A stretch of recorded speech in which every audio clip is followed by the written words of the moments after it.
Saya lagi, suara yang kencang. 1, 2, 3. Benar. Ya, dia benar. Yang ribut boleh maju ke depan. Ya, abang yang ngomong-ngomong, adik yang kecil di belakang. Mana? Saya mau datang. Maju ke depan boleh? Ketemu dia ya. Oke, dia benar karena apa? Karena dia melakukan seluruh hukum Taurat dengan baik. Ya, di antara manusia dikatakan di dalam Alkitab bahwa dia benar. Dia melakukan hal yang benar, melakukan hal yang baik yang dikatakan oleh hukum Taurat. Dia juga saleh, itu berkaitan juga dia melakukan hukum Taurat dengan baik, tetapi berhubungan dengan Allah. Kalau benar tadi dia melakukan hukum Taurat kepada dirinya sendiri dengan baik, tetapi dihubungkan dengan manusia. Tetapi ketika dia saleh itu berhubungan dengan Allah. Nah, dia bukan saja orang benar dan saleh, tetapi Simeon juga adalah seorang yang di atasnya dikatakan ada Roh Kudus. Ada apa? Roh Kudus ada di atasnya. Nah, pada zaman dulu Roh Kudus itu tidak berdiam diri di dalam orang percaya, karena pada waktu itu seperti dikatakan Saul itu, Roh Kudus itu tiba-tiba hinggap, tiba-tiba keluar, ya. Mazmur katakan jangan ambil rohmu daripadaku. Tetapi Bapa ini dikatakan dia memiliki Roh Kudus, ya. Di atasnya ada Roh Kudus. Sehingga setiap hari di dalam hidupnya dia dipimpin oleh Roh Kudus. Hebat tak? Makanya dia dikatakan seorang yang benar dan seorang yang saleh. Hebat ya?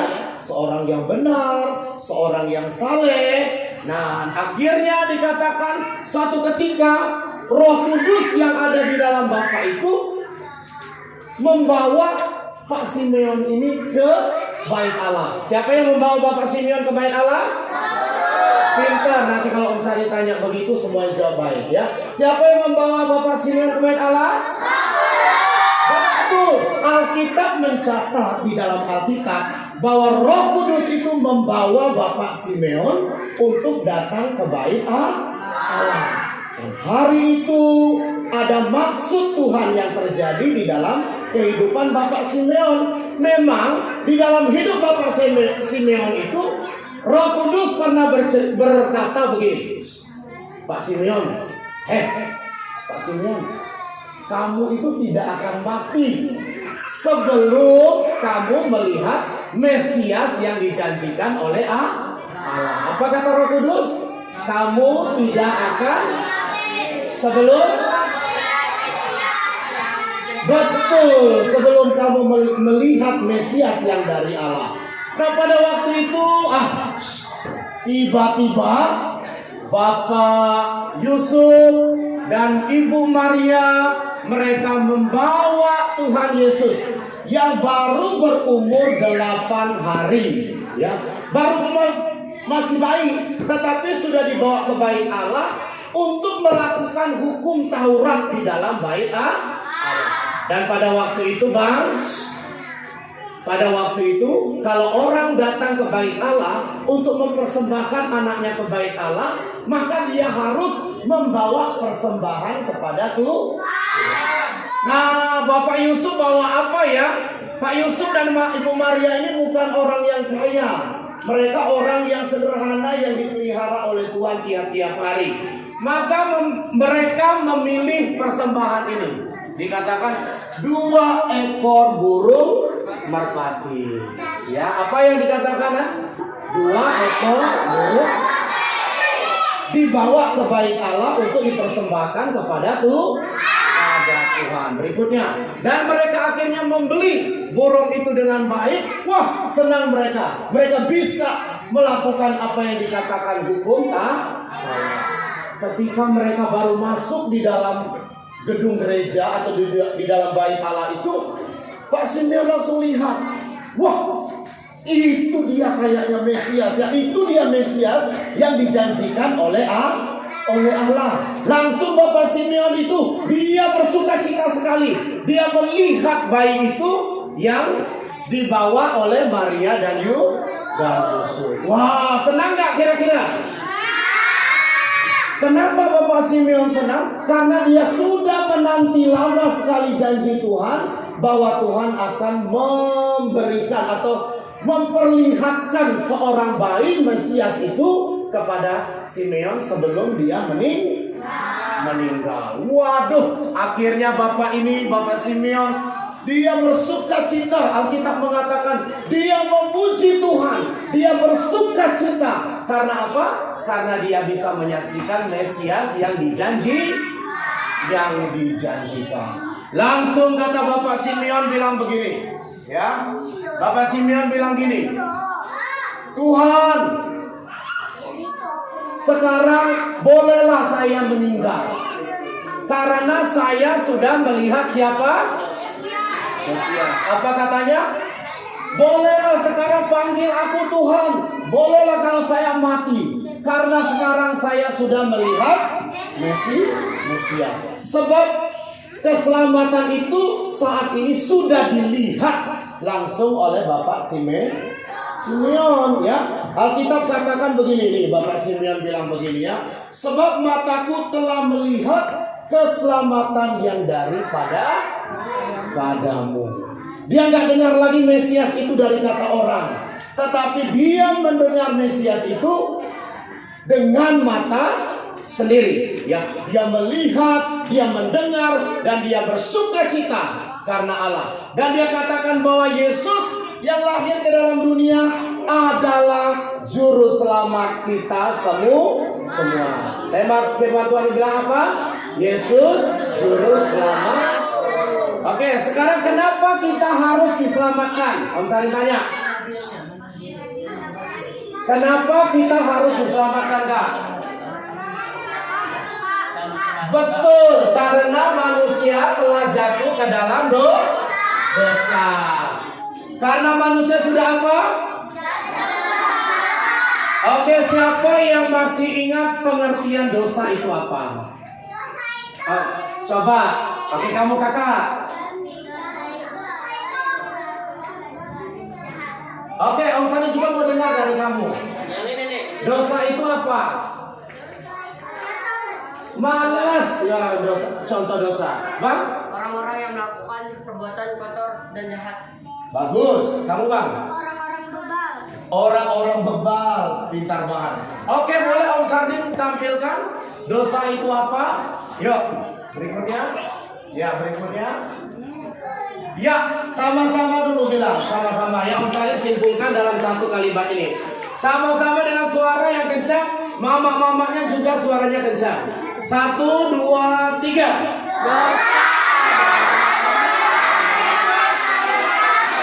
Segala yang kita katakan, segala yang kita lakukan yang tidak sesuai dengan firman Tuhan adalah dosa.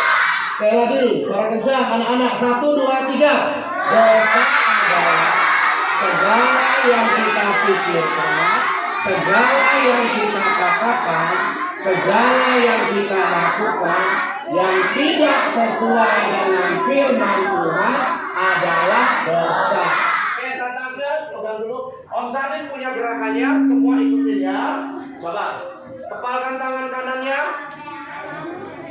Sudah? Sudah, tangan kanan ya.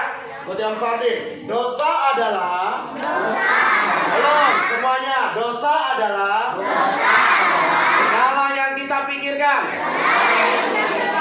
Segala yang kita katakan. Segala yang kita lakukan. Yang tidak sesuai dengan firman Tuhan. Adalah dosa.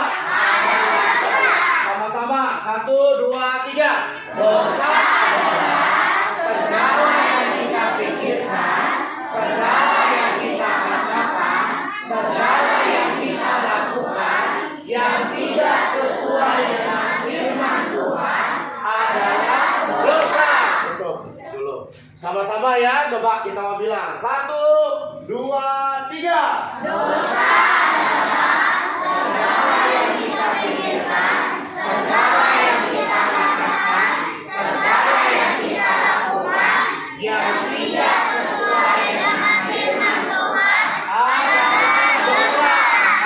Sani gak ikutin, Om Sani hanya lihat dan siap membagikan berkat. Yuk, suara yang bagus, gerakannya juga bagus. Boleh duduk, Bang? Boleh duduk? Ya. 1, 2, 3.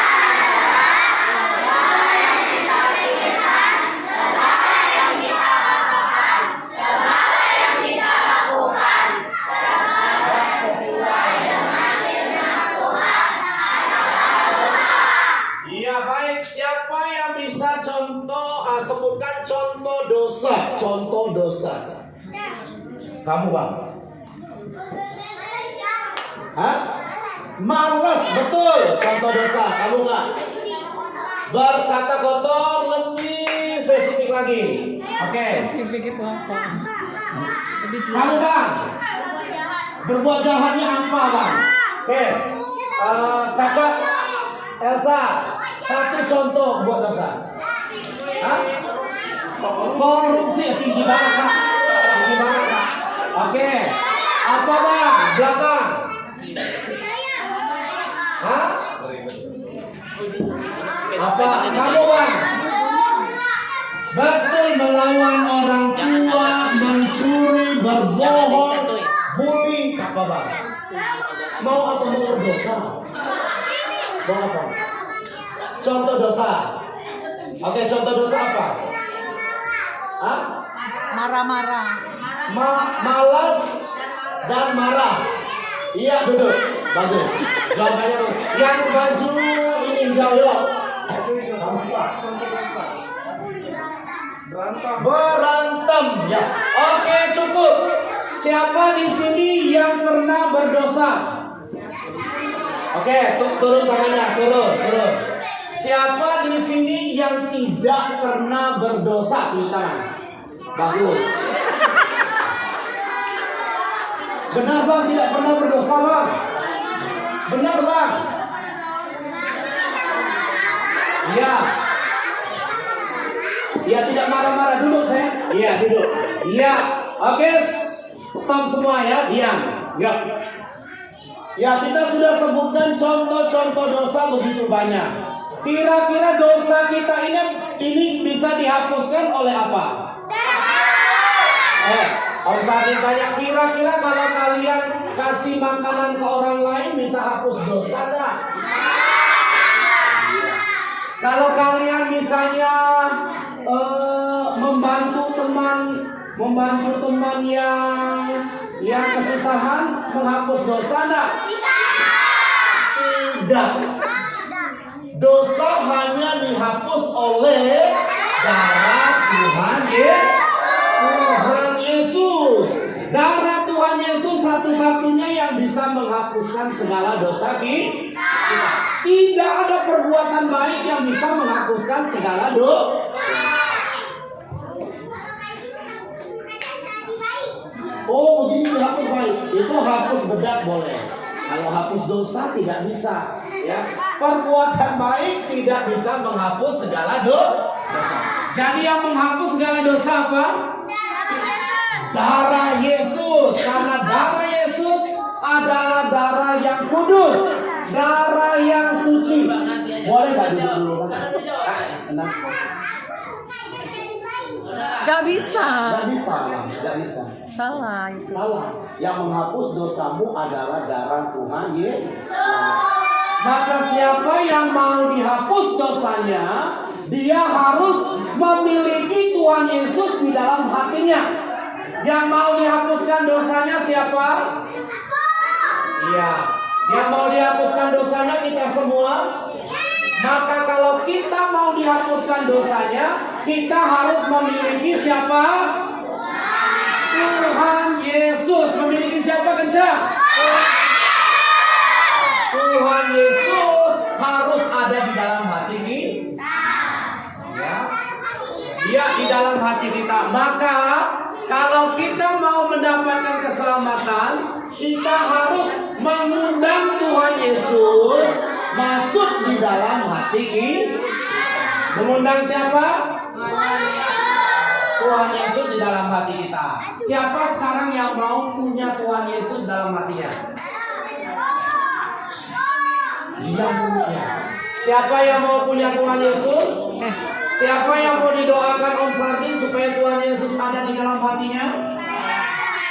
Semua mau? Duduk baik, lipat tangan, tutup mata.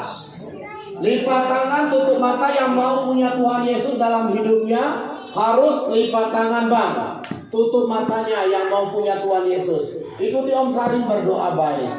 Bapa di sorga, dalam nama Yesus, hari ini kami mendengarkan bahwa keselamatan itu datangnya dari Tuhan Yesus. Dan hari ini kami mengakui bahwa kami adalah orang yang berdosa. Sebab itu kami membuka hati kami supaya Tuhan Yesus masuk di dalam hati kami, bertahta, berkuasa, memimpin hidup kami, sehingga kami semua mendapatkan keselamatan. Dan kami meyakini ketika Yesus ada dalam hati kami, maka hidup kami juga akan dipimpin oleh Roh Kudus. Terima kasih Tuhan. Dalam nama Yesus kami berdoa. Amin. Nah, setelah kita menerima keselamatan dari Tuhan, maka waktu Om Sardin masih seperti kalian, masih SD kelas 6, Om Sardin sudah terima Tuhan Yesus. Ketika Om Sardin terima Tuhan Yesus, pada waktu itu Om Sardin senang sekali datang beribadah. Kalau orang ke gereja, Om Sardin nggak mau bilang, oh malas ke gereja, nggak ada. Om Sardin selalu datang beribadah kepada Tuhan. Tiap hari Minggu pergi ke gereja. Om Sardin juga di dalam ibadah tidak suka main-main. Dengar firman Tuhan baik, belajar firman Tuhan. Kalau sudah bisa membaca, kita juga harus membaca firman Tuhan. Terus juga orang yang sudah punya Tuhan Yesus, dia pasti juga hidupnya baik. Tidak suka berantem, tidak suka membuli, tidak suka menyakiti orang lain, tidak suka kalau orang lain itu celaka, tidak suka dia. Dia senang selalu yang ada damai sejahtera. Jadi itu adalah buah kalau orang sudah punya Tuhan Yesus. Siapa di sini yang ibadah dari tadi? Ribut terus. Iya, coba dari tadi ribut terus ibadahnya. Nyanyinya nggak baik, nyanyinya nggak mau. Dengar firman Tuhan ribut. Gawat yang begitu. Ya. Harus dengar. Yuk, berikutnya kita melihat Bapak Simeon tadi setelah dia berdoa mendoakan Tuhan Yesus, dia juga dikatakan memberkati Yusuf dan Maria. Ya, memberkati Yusuf dan Maria dan mengatakan tentang kehidupan anak itu atau kehidupan tentang Tuhan Yesus. Bahwa apa yang akan terjadi dengan Tuhan Yesus di hari ke depan. Bapak Simeon semua katakan ya. Berikutnya akhirnya Yusuf dan Maria mereka pulang kembali ke kota Nazaret ya. Kembali ke kota Nazaret dan mereka sudah melakukan hukum Taurat ya. Mereka sudah membawa Tuhan Yesus dan menyerahkan Tuhan Yesus di hadapan banyak orang ya.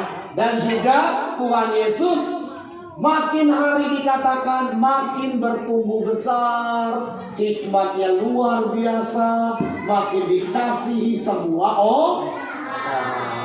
Wah, Tuhan Yesus yang kita sembah dan kita rayakan hari ini Dialah yang memberikan keselamatan bagi kita.